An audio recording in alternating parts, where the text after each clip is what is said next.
අපි හැමෝම නිහඬව ඉඳීවි කියලා ඔයා හිතුවද?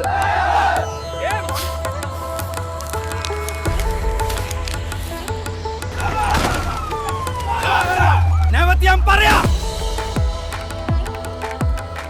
අපිව හිරේ දාන්න පුළුවන්. හැබැයි නවත්තන්න බෑ.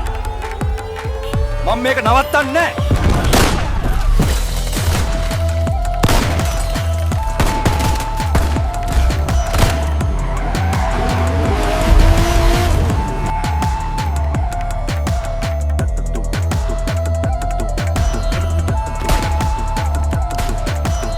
අපිට වෙන පාරක් නෑ. මේ නගරේ නීතිය නෑ, බලය විතරයි. නගරෙටම අලුත් නීතියක් ඕන. මේ දේවල් අමතක කරන්න එපා. අපි අපේ දේශය වෙනුවෙන් සටන් කළ යුතුයි.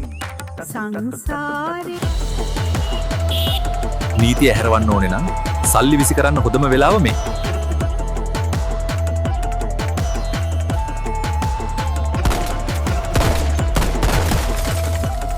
ආයිබෝන් යාළුවනේ ආලාදත් එක්ක ගනින් බලන්නකො මේ සිංහගිරියේ උදෑසන කොච්චර ලස්සනද කියලා. අපි අද මේ විස්මිත ගමන උඩටම යන්නයි හදන්නේ.